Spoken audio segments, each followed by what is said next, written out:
Troops, here we are. We're live. Another Eagle podcast. And this time I'm joined by another top guest, Charlotte from Beans and Lentils. Charlotte, how are you doing? Hello, I'm good, thank you. How are you? I'm very well. How has your hump day been? Wednesday, how's it gone down? Fantastic, thanks. It's been a bit quiet at the moment, so I've finally had a day of not doing a lot. All right, and great for me. Cool. And what does a day of not doing a lot mean to you? Are you a gym person? Are you a read a book person? What does that involve for you? Well, surprising. Recipe testing. Right. Yeah. Soccer. So, yeah, always on the hustle. Yeah, I got an event coming up soon, so I thought I'd try out a couple of recipes. Cool. What's the event? I've teamed up with my friend. She's doing outdoor. She's a personal trainer. Yeah, cool. It's a spooky Halloween themed workout, and I'll be providing the food afterwards. So yeah. What's your name? Shout out your friend. What's your friend's business? Oh, Gunhill Fitness. Cool. Where's that based? Gunhill. She's based kind of Kirby Lonsdale, Cartmel. She does outdoor classes. Yeah. Brilliant. And you say it's like a Halloween sort of. Yeah, menu. we're gonna. Yeah, I'm just going to be doing probably some kind of pumpkin curry, some kind of spooky treat nice. Afterwards. Yeah.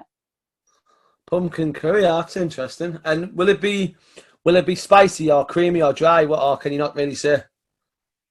Well, yeah, I don't want to give too much away. Yeah. I never make things too. I like spicy food, but if I make it too hot, then not everyone will be happy with me. So yeah, a bit of yogurt on top, that'll be all right. Yeah, no, that's perfect. And your business, Beans and Lentils, how did it start and why did it start? That's a big question. So I think everything that happened to me, kind of from finishing uni to now, kind of set the foundations for starting Beans and Lentils without me even really realising it. Right. When I was at uni, I ate a lot of meat. Yeah. And sort of on that, you ate a lot of meat, and was that because meat was cheap and readily available, or? Not really. It's just the way I grew up. I'd never really considered that there was a different way that I could be eating. Right. At uni, my dad would come and visit me with like a kilo of bacon, a kilo of sausage from the local auction, and that's what I'd be surviving off for the term. I like the sound of your dad. Yeah. So yeah, it wasn't really until I finished uni, I wasn't really ready to settle down into a job. So I did the typical thing, decided to go travelling. Yeah. 5 months turned into like nearly 3 years. Wow. Yeah. Let's go into that, because that sounds. What was the original plan? So you were like, right, 3 months, I'm off to wherever. So where was the wherever? Yeah, really. Well, me and my friend decided 5 months. We did fit a lot into 5 months. We did the typical Southeast Asia, so Thailand, Laos, Vietnam, Cambodia, Hong Kong. Wow. We went to Australia, New Zealand, Fiji, and then ended in America. Wow, that's a trip. Yeah. So at that point, she flew home from America. Yeah. And my boyfriend at the time flew out to meet me, and we planned to go back to Australia. We just wanted to work, get a bit more money to then travel again, but we actually ended up staying there for 2 years. You stayed in America? No, we went back to Australia. Oh, right, you stayed in Australia for 2 years? Yeah. Wow. Yeah.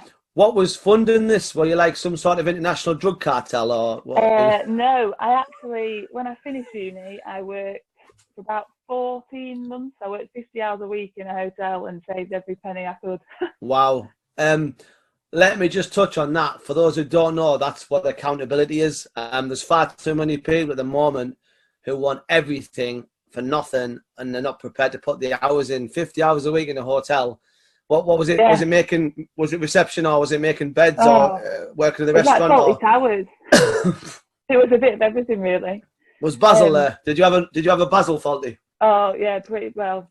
I won't go into that, but yeah. Yeah. Shout out to Basil. Yeah. Yeah. So I also volunteered actually back then 1 day a week. So I really did have, you know, the Wow. less time I had, the less time I had to spend money. Yeah, So yeah. it all And worked out. what sort of age was that, Charlotte? What?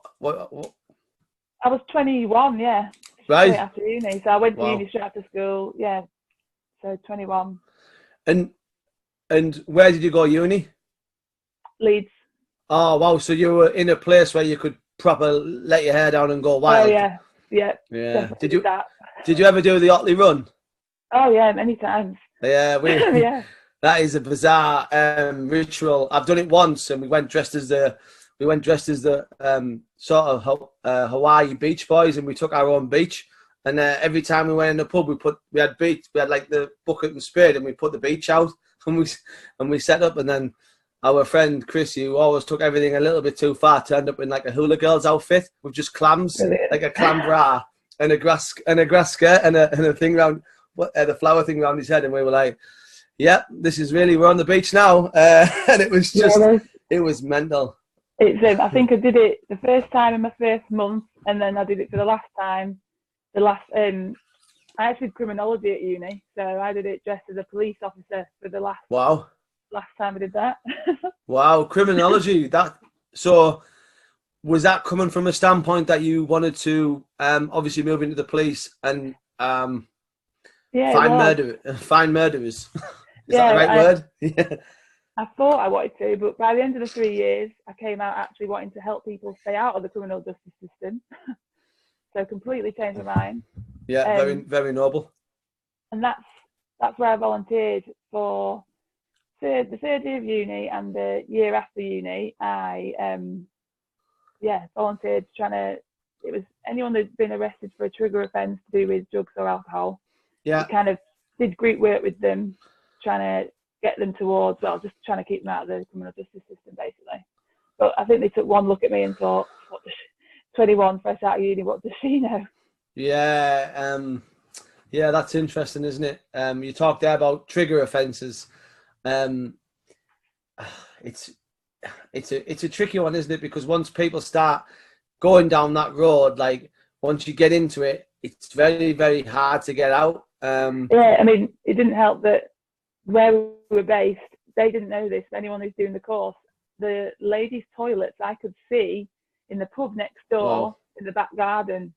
So we'd go for a break, and I'd just see them in the pub having a pint outside, and it's like, what do you do?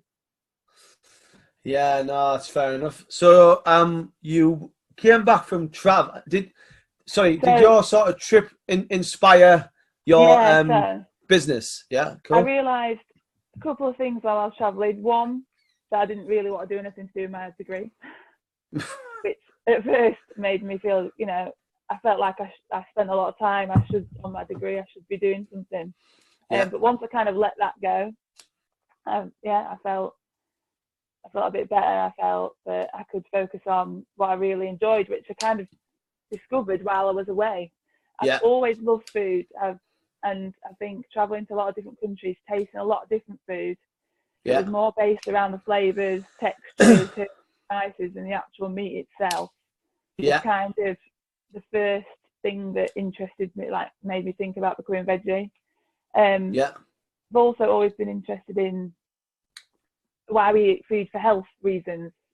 So how it makes you feel and how, that side of things. So it was actually while I was in Sydney, I decided to do a nutrition diploma. Not really, I knew that I wanted to move towards that kind of area for work, but I didn't quite know how. So I thought by doing that, it would give me like a background, just for myself really. And it was around that time that I actually became vegetarian. I started to reduce the amount of meat I ate. And then, again, living in Australia, the amount of fresh produce out there and the kind of lifestyle that people lead, it became easier to eat that kind of diet, basically. Yeah. And I felt really good off it. So. And obviously, there's a sort of, I heard a sort of great spiel the other day. Someone was saying that someone was basically saying we shouldn't be carnivores. And actually, we're not carnivores, we're omnivores because we eat both meat and veg. and it's sort of a great point, that. And I think where we've gone wrong is we've gone everything is meat. Do you know what I mean? Everything is complemented now with meat, and I'll admit it, like from a full blown meat eater, it's something that I'm sort of aware of now, and I'm thinking like, oh right, okay, that's interesting. What do you think needs to change? Like, what is going wrong that we're sort of? For me, it's fast food. That is the problem right there and there. Like that is the absolute root of evil. Oh, okay, so yeah. Well, yeah. So when I came back from being away, yeah, I did really want to. Well, I wanted to go back to Sydney, basically. Yeah. So when I came home, I wasn't really in a rush to get a job straight away. I hadn't seen my family for a while. Yeah. So I got a job in a veggie cafe, and I worked on events with my friends. My best friend's parents have a mobile coffee business. Yeah. And I started working with them at events, and that's when I noticed that there wasn't the best veggie food on offer, or kind of not even just veggie food, just whole alternative food. Yeah. Yeah. Yeah. And it was kind of around that point when I think I came home one day and I was in the kitchen, and I kind of said to my parents, I was like, oh, it would be really cool to have a food van, like a veggie food van. And at this point, they really want me to go back to living abroad. So they would kind of look at me like, well, why don't you do it? You know, we'll support you. Yeah. So that's kind of how it happened. So that's interesting. So up to this point, you obviously got a work ethic because you left uni, you went to work, and you've got a work ethic. But starting a business and being your own business man or woman is a very different beast than working for the man. So did you have some sort of business savvy, or did you have someone who sort of mentored you and said that you need to get your branding right, you need to get your USP right? Like, how did you bring that together? I just kind of thought, if it's something that I really truly am passionate about and believe in, then it's going to work. Yeah. I didn't have any business. I still don't really. Right. A coffee bug gave me. The coffee bug is my friend's parents. Yeah. They gave me a lot of advice. Yeah. It's comforting knowing that they'd done it all, so that I had the confidence to go and do it myself, really. Yeah.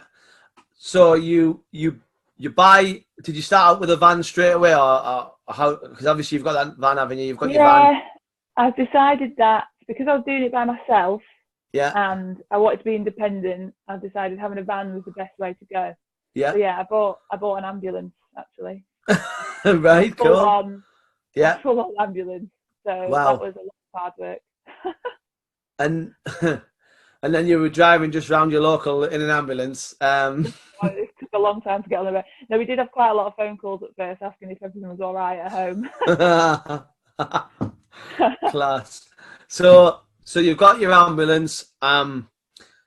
Talk us through like your design process. Did you know Beans and Lentils, like that was the name, or was it like, have you had a few different names, or? No, it's kind of, when I lived again, how many times I can mention Australia in one conversation, but when I lived, oh, it's all right. My dad would ring me up, and when I told him that I'd turned vegetarian, his opinion was kind of, oh, Charlie, you've gone all beans and lentils on me. Wow, that's class. Yeah, so I decided that it'd be cool if my business, had a story behind its name. That's class. Yeah, that's brilliant. That's like a proper organic way. That was always meant to be that name of your business, for your dad just to drop that. What did he say? Gone all beans and lentils. That's class. Like, why have you got all beans and lentils on me? So at first I was called We've Gone Beans and Lentils, but now I'm just So yeah. And obviously, being like that is what I call the run still man. So it does exactly what it says on the tin. So if you are vegetarian, vegan, blah blah blah, and you see a van that says beans and lentils, it's like, well, I tell you what, I bet you they're selling vegetarian food. Like, there's no like wandering over saying, do you do anything in sort of beef batter? No, it's beans and lentils. Oh, right, okay, sorry. I just thought I'd ask a stupid question. No, it's exactly that as well. I don't actually ever properly advertise that I am veggie and vegan, but yeah, I think the name does give it away a bit.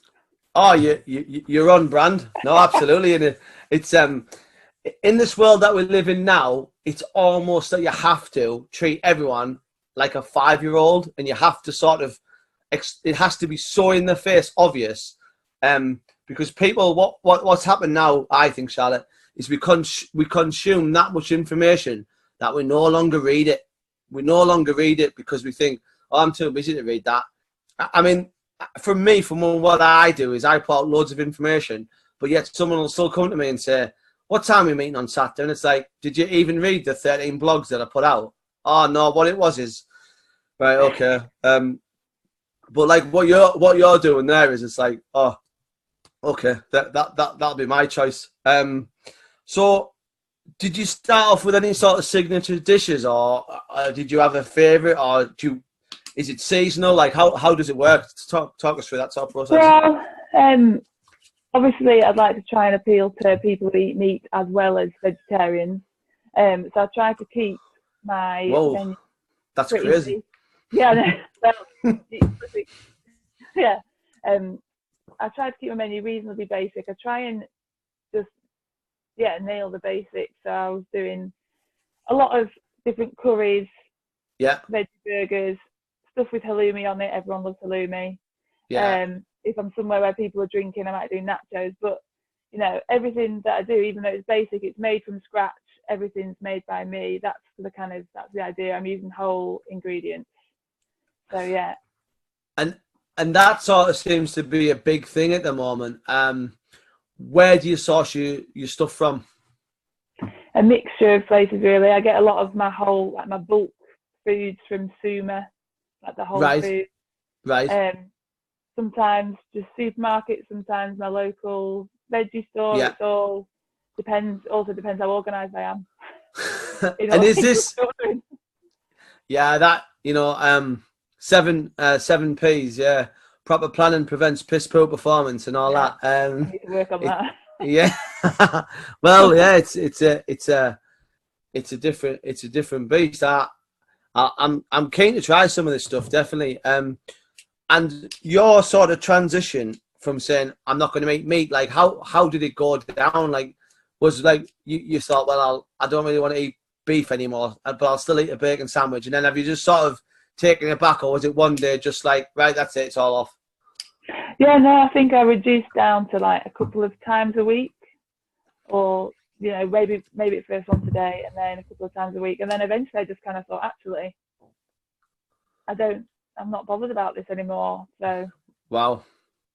Yeah, and my focus is all, like you said before about how we've been eating meat. You know, the focus on the meat. I don't disagree with eating meat at all. Yeah. I say to people, why don't you put all your veggies and stuff on your plate first, and then if you want to add in your meat or whatever, do that after. So yeah. Yeah, no, it's a great point.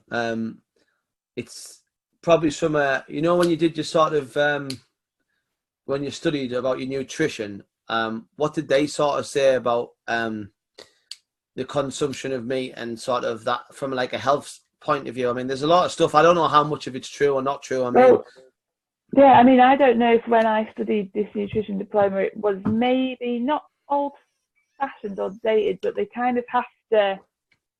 They didn't really touch upon that it might, you know, that we eat too much meat. I don't know. I've kind of made my own decisions about that kind of thing. Yeah, I mean, for me, the problem is fast food. That is the problem. This is where the whole sort of, I think, the overdoing it of meat and the sort of treating animals like animals, if that sort of makes sense. You know what I mean? Like with the mass slaughter of animals on a mass scale for the sheer fact of the fast food industry is just unbelievably brutal. And I think, you know, back in the day when we sort of, before fast food really came in, it was probably a little more sort of, what's the right word? a little less sort of industrial. Like, do you know what I mean? We've put murder on an industrial scale, and that's coming from someone who eats meat, but not sort of being a hypocrite here. But I served in the army, and sort of some of the stuff that I've done is like we've had to sort of cull rabbits and chickens. So do you know what I mean? I've been at the sharp end of the stick, and when you have to do that, it's like it's a really Very hard different. thing. Yeah, it's very, very different than just going into a Mackie D's, walking to the counter and saying, "Can I get a mac chicken sandwich?" Yeah. Do you want extra fries and a Tizer? Like, once you have to physically hold an animal, like, it's like, you know, me as a full-blown bloke, I remember getting like upset by it, but thinking, I either do this or I go hungry again. Do you know what I mean? Like, it's a very different, and I'll be honest with you, if people had to do that, we won't guarantee you overnight we'd be eating a lot less sort of. I'd be the majority, wouldn't I? Yeah, they'd be like, yeah, I think I'll give this vegetarian thing a try. It'll be a very, very different sort of, outcome. So, onto your business. How do you get work, and sort of where do you work, sort of thing? So in the start, I just tried to get onto smaller events and just smaller local stuff, and then you just have to put yourself out there and email people who are organising events and hope that you get a response. I think I was quite lucky in the year just gone, because I did do a lot of good little events that I really wanted to get onto. Right, cool. What we talking here? Are we talking fairs? Are we talking festivals? Are we talking bespoke sort of car rallies? Like, what sort of stuff have you been to? Yeah, small scale mini festivals in the lakes, kind of small music festivals, small kind of more health and well-being festivals. Definitely works for me, being the type of food I sell. And then even like local fairs. But I did Westmoreland County Show, which, you know, so it's a real mixture of things, really. Yeah. And do you ever travel outside of Cumbria, or are you just solely doing all the stuff in Cumbria, or do you get all over the country? Well, I'm not entirely sure my van would get me that far. I have to get jump leads in the front of it. But no, I think there's enough going on in the northwest, kind of in Cumbria, and kind of on the border of Lancashire and Yorkshire as well. So there's enough going on in this area just to stick around here, really, which is nice to keep you busy. And what sort of reaction do you get? Like, talk me through it. So you have all these. You go to a show, you get your pitch, and next year is the hog roast, where the guy's got the whole hog out with the apple in its mouth. And then you've got the fish and chip stand, and then you've got the burger stand, and then there's you. Like, are you seeing that more people are being drawn away from traditional and are willing to try? I don't want to say alternative, but like. No, I know what you mean. No, it's funny. You often get the girlfriend comes to me, and then the boyfriend's off getting his meat, and he'll come back with his whatever he's got, and he'll look at what the girlfriend's got and go, "Oh, that looks really good," you know. And then I've had them kind of try what the girlfriend's eating and be actually, "Oh no, actually, I want one of them." So it's quite funny, the reaction you get. I think people are shocked that actually, it's not the weirdest food. And would you say that this is a good one? Is that because men, we've got this sort of weakness in our psyche where we're like, well, we're men, so we like eat pigs and you know, burgers, and I'm not trying none of that veggie stuff. Like, that macho sort of ego, instead of just saying, I'm going to go give that a try, and do you know what? I don't really care if it's like not alpha to like not be eating meat all the time. It just seems to me that women, and I've had this from other people on the podcast, women at the moment seem to be more open to try different stuff than men. Are still sort of like very tunnel visioned into like, to be a man, you have to like, these are like the three big things: lift weights, eat meat, and sort of just strut about the place. Like, I don't really get it. Possibly, maybe that was a bad example that I used, but possibly I do find there are quite a lot of men as well that come to me. So I don't know. Definitely a bit of that, but women can be just as bad, I reckon. Right. And what, like, are you there the whole weekend? Do you just do a day? Like, how does it work from like a business point of view? Depends what do you mean on event wise. It depends kind of what the event is. So I was at a brewery in Kendal last weekend, which was interesting because what happened? There's a group of guys stood near me at the start of the night, and I could hear them. I could hear the whole conversation, and they were talking about my nachos, and they were like, "Oh, yeah, they sound good, but they could do with like some chili or something on the top of it." And I was thinking, I'm right here. I can hear everything you're saying. Yeah, I'm literally here, guys. Anyone want to speak? Anyone want to speak to me? Want chili? Right? Okay. Yeah. Well, we can sort that out. And is this your full-time profession? When I came back from travelling, I got a job in the Radish, which is a veg cafe in Lancaster, and I was doing 4 to 5 days a week there. And I put that down slowly. So now I'm still there doing 1 day a week. And I have a really good relationship with my boss. So if she's got extra hours and I'm available, I'll go and work for her. And equally, if I'm too busy, she's really good at letting me have the time off. So it works really well at the moment. You've got I love this word. Yeah. You've got a mutual symbiosis. That's it. Top word. That's good. I think a lot of people in business do that, where to get their business up and going, they still work somewhere else a little bit, and then sort of one takes from the other and sort of pushes on. The power of social media has brought us together to get you on this podcast. How do you use social media to promote your business? So this is coming from someone who, when just before I started my business, I was considering deleting Facebook. Yeah. Then I realised you needed a personal Facebook to create a business Facebook. So it's kind of a struggle because I feel better spending less time on social media, yet I need to use social media for my business. So I perhaps don't push things as much as I should do. It's something I'm working on, but I do really enjoy taking photos and stuff and post about what I'm doing. So yeah, I do use it, but not as much as I perhaps could be to get a bigger following, maybe. And on that, which platform are you most visible on? Facebook, Instagram, Snapchat? What's your go-to? Instagram. I definitely will be posting more on Instagram than anywhere else. Right. Is that where you get the traction? I think so, although it depends, because Facebook, I think it's a different age group as well, isn't it, nowadays? I think perhaps older people tend to be on Facebook a bit more. On the Facebook, as my mum and dad call it. Yeah. It's an interesting one. And have you had to learn social media, or were you blessed enough to come up in a generation where it's just become natural to you?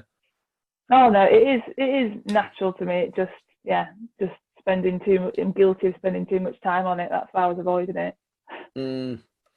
It's a very, very bizarre thing, social media, because it's the word social, but no one's really that social on it. And actually, what people do use it for is they use it from what I see as a way of saying, "Oh, look at me." Do you know what I mean? Like, and I amazing. And this whole sort of thing on Instagram, this whole follow, unfollow, I want a big following culture. I just think it sucks. I think it's a real bad quality of a human being. Like, if we could get rid of like jealousy and envy from our psyche, we'd be living on Mars in 2 weeks' time. Like, it's such a terrible thing. It's such a bad trait to have. The green-eyed monster. Why she got more followers than me, and why is he like that? And everyone gets it. Do you know what I mean? It's just a case of how you manage it, and sort of moving forward. Do you sort of write any sort of social media plans? Like, I'm going to this event, I've got to get this food in this photo, or are you just very much phone out, bosh, bosh, bosh? No, you know what? It's often on my list of things that I need to do that week, is like try and think of more content or create more content, and it kind of stays on the list and doesn't quite ever get done. I mean, That's a great way to do it. When you're at an event, you're yeah. so involved in the event, you don't really have enough time to think about it at times. So yeah, because I think for me, if I was in like the food and catering industry, it'd be like I've got to get, you know, I'd write my social media plan like just turn up to the event with a sign of the event, like tag the event in, then set your stall up, you know, take photos, but then sort of say as your customers come through, you'd be like, oh, we're having a special this week, and then like a boyfriend, girlfriend, whatever, photo together, and you're like, oh, I'll tag you in on Instagram and blah, blah, blah. And like, sort of, I know it's hard because I have the same thing when I'm out hiking. I get so involved, I think that's why I started writing social media plans, because it's like, it's very important that I, you know, tag the YA chair in and tag this person in and do this and do that. And I think it gives you structure. And I mean, someone's taught me that, do you know what I mean? From like going on Instagram sort of training courses and saying, you know, if you're going to do a big event, you know, you'll have a lot going on, write a social media plan and sort of try and structure it. So, hey, who knows? Maybe that might work for you. It certainly works for me because I get pulled into events and I'm like, ah. Yeah, no, definitely. To be fair, I'm actually pretty good at tagging everyone else in stuff, but perhaps not doing enough stuff for myself. So yeah, not doing too much for yourself. Who do you sort of follow? Like who's like the big person or people or company in your sort of industry? Like who's sort of setting the bar? Is there anyone in particular or any company in particular? No, not really. I do prefer following the more, you know, the smaller people, not the more real people, but you know, the accounts that don't have the massive following but are doing a similar thing to me. I think it's more authentic really. I'm gonna get, you know, a more real experience if I follow what they're doing to compare to someone who's on a massive scale. I wouldn't like to compare myself to them in that way either, because no, it's fair enough. And do you run this by yourself when you go to these like when you go to a festival, or do you have someone who helps you? Like it must be quite a lot to make the food, prepare the food, clean up, take money. Like that's a big process, isn't it? It is. It's a lot. I often wish I had someone else that was in this with me, but no, my friend. I've got a very big family and loads of friends who are always willing to help. So without them, I would not be. It would not be possible. So cool. And what sort of what do you see yourself like? What's coming up between now and sort of Christmas? Is it busy time for you, or does it sort of trail away a little bit? Yeah, October's pretty quiet, and then towards the middle of November, it's busy again right up until Christmas markets. I've got a private catering event and and some smaller events like I'm doing, like I said, about the spooky Halloween thing. So, yeah, cool. Yeah, and also I need to try and take the time now to kind of catch up with everything. You know, summer's a really busy time. Yeah. So I'll be catching up with stuff and just starting to plan for next year as well already. Yeah. Yeah, you've got to have one eye on 2020 because it's coming thick and fast. Have you ever sort of approached like a school or college or anything and said, can I sort of come along and not try out my food like guinea pigs, but like sort of try and get them sort of, I don't want to say get them while they're young, that sounds wrong, but like sort of when they're more impressionable to try new foods? That's funny. Do you know what I did last week? Right. I went into my old school and taught. Cool. So my stepmom's head of food at QES, and right.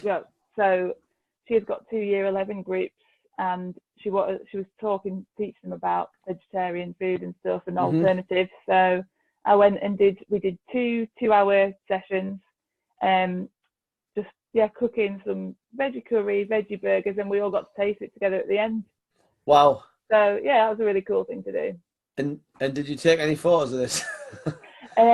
Social media plan? Because I don't think I was allowed to. Oh, right, okay. They took a load of photos, and it's on. I should look at it actually. I think it's on their Twitter.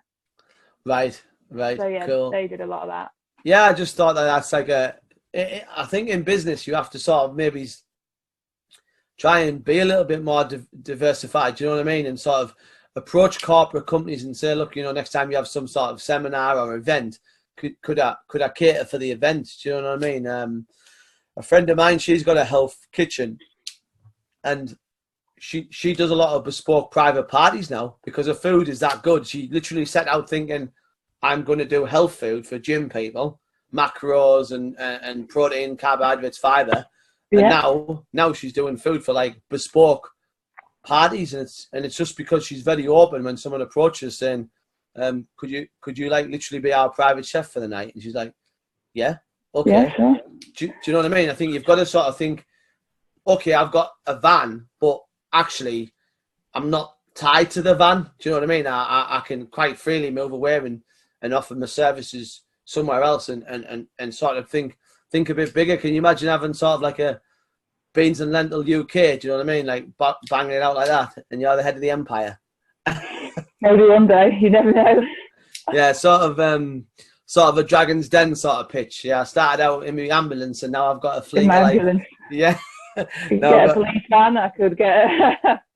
Yeah, you could get an old police wag, an old school fire engine. Go down the MOD, see the army, get like some sort of 432 variant, some sort of tank, and then you could have your own little. This has got legs. I'm telling you, I'll keep an eye out because you'll be like, oh, he's got a point there. I think I'll fire engine for sale. Oh God, I think my dad would kill me if I tried to buy another vehicle to put on the driveway. To be honest. Oh right, okay, fair. That's it's fair enough.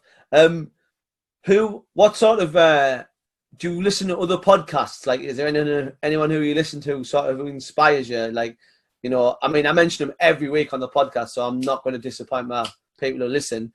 I listen to a lot of Gary Vee. Do you know who Gary Vee is? No, I don't. Wow. So I always feel privileged to let people know because you're going to get your mind opened up. Gary Vee was a migrant whose parents moved to America, and the guy had nothing. Like, he had nothing, and now he's got like a multi-million-pound organization, and he basically turned his dad's corner store liquor store into a multi-million-pound wine library. And he got on sort of YouTube and Twitter before they became massive and sort of really pushed his businesses down that avenue. And now he owns a media company. The guy's just unreal, and he's got a podcast, and everyone who I know in business listens to him, and it's like, it doesn't matter that he's not in your area. The things that he talks, can still take something from it. Yeah, so that's a one for you. But you're not the podcasts. No, you don't listen to. I'm guilty of just listening to typical foodie podcasts like cool. Sure, what are they?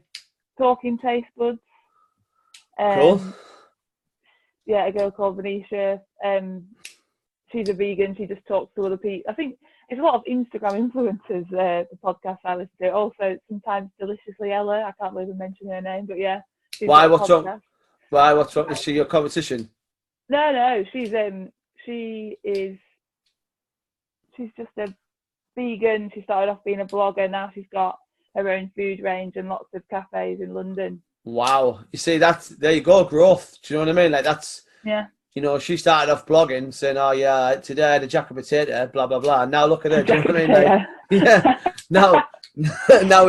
Now she's got an empire. Like, that's how it goes. But we all have that moment. And I think I'd say to anyone to start a podcast. Do you know what I mean? It's because what you're doing basically is you're growing your network by speaking to all these people. Because I've got people who listen to me and people who come out to me who are veg and vegans, and they'll be like, "Oh, next time I'm in the Lake District, or I'm gonna follow you on Instagram now, and I'm gonna see what it's all about." Do you know what I mean? Yeah. And so that's how it goes. I'll have to check that out. On food, when you was a meat eater, what was your favourite meat or favourite dish? Oh my God. Are you a Sunday roast type? I do, but I'm a weirdo. I always loved everything but the meat on a Sunday roast, even when I ate meat. I still eat it now with some veggie gravy, all the stuffing, potatoes, Yorkshire puddings. That's all the best, and the veggies obviously. But yeah. To be fair, I did used to love a bacon sandwich. Yeah. But yeah, not anymore. It's weird, isn't it? Yeah. I might not I might eat meat again in the future. I don't know. I don't want to restrict myself.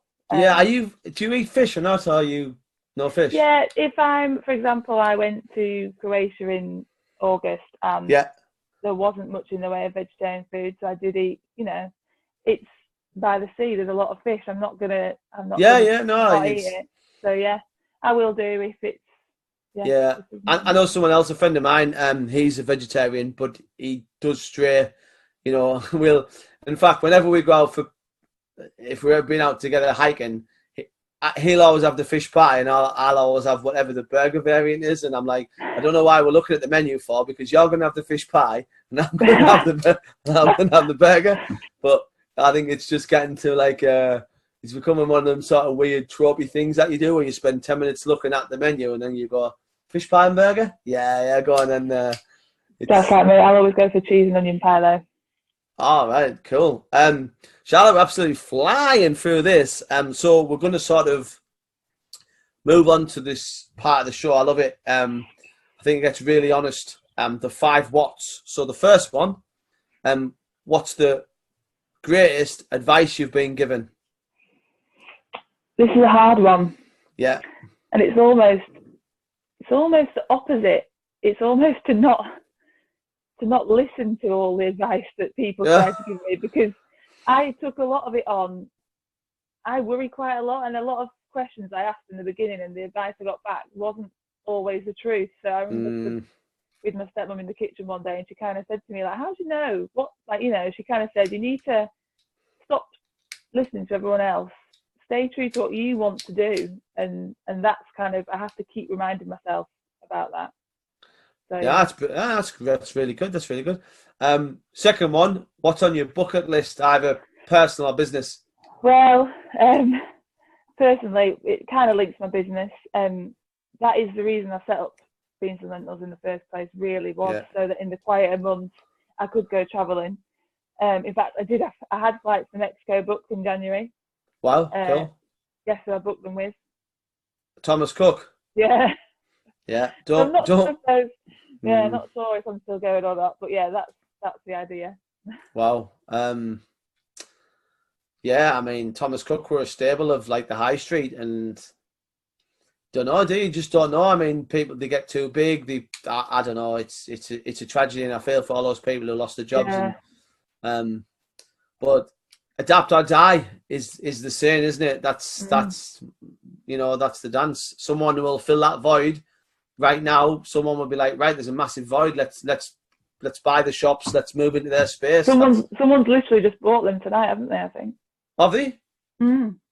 Well, there you go. Bosh, straight out. There you go. Someone's always waiting in the wings to go, Bosh, we'll have a bit of that.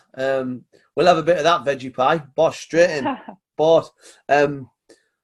So, sorry, what was that? You wanted to go to Mexico. That was the bucket list. Yeah, no, just travelling in general. Just more travelling. Travelling, yeah. I love just seeing new places, eating new food, yeah. Have you ever been to Canada? No, not yet. Banff. Yeah, I've been to Canada. It's amazing. Yeah,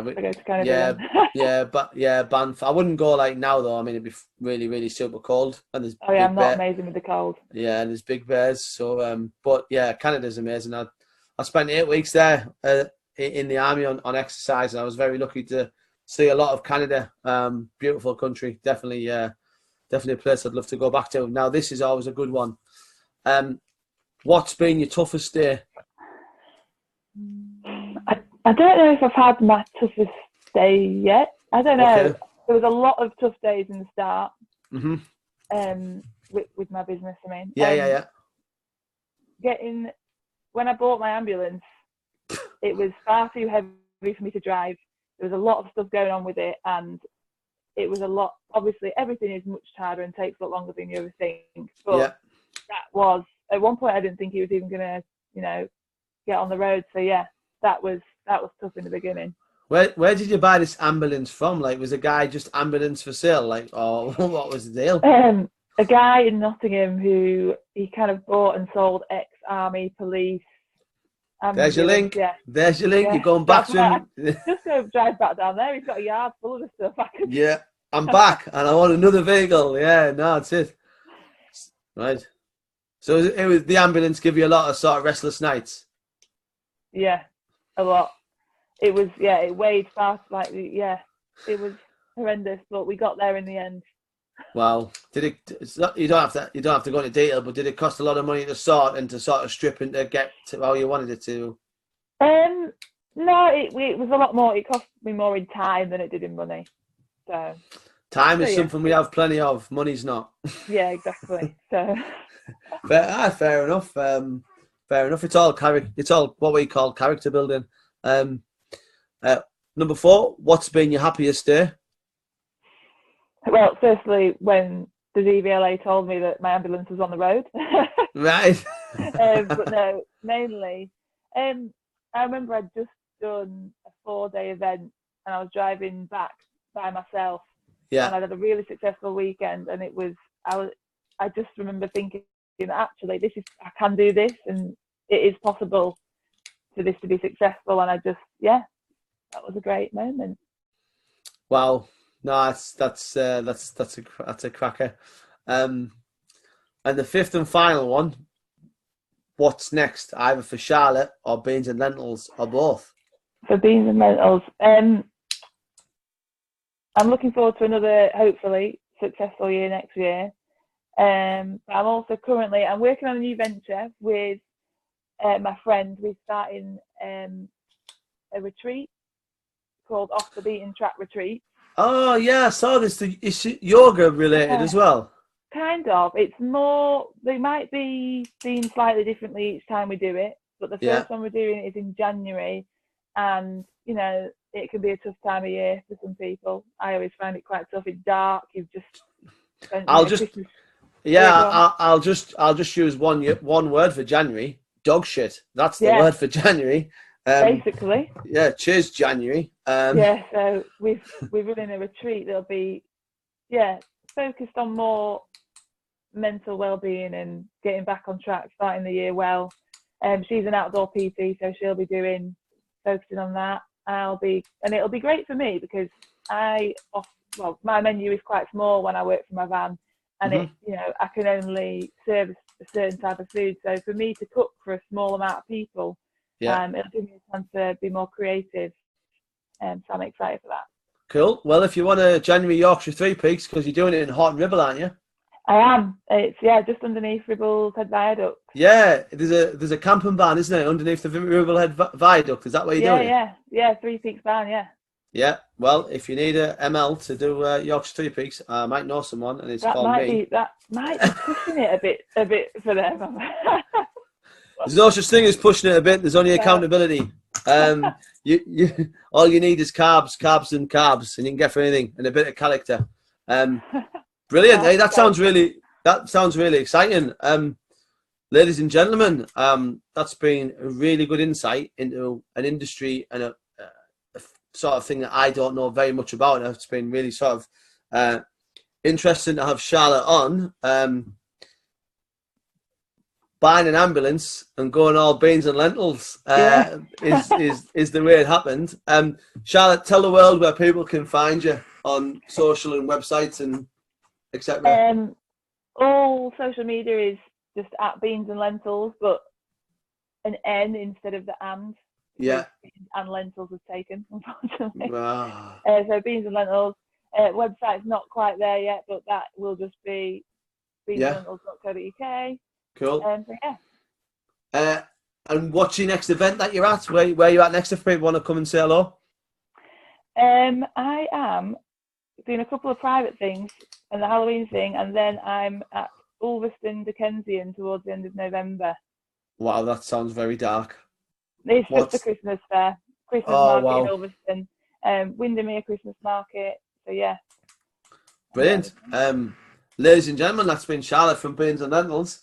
Please go and check her out and support her on Instagram and all the platforms that she mentioned. That's been another excellent Eagle podcast. We'll look forward to getting some more epic guests on down the line. And remember, Easy is next week with someone else. Good night. Charlotte, good night. Thanks for having me. Cheers. Adios.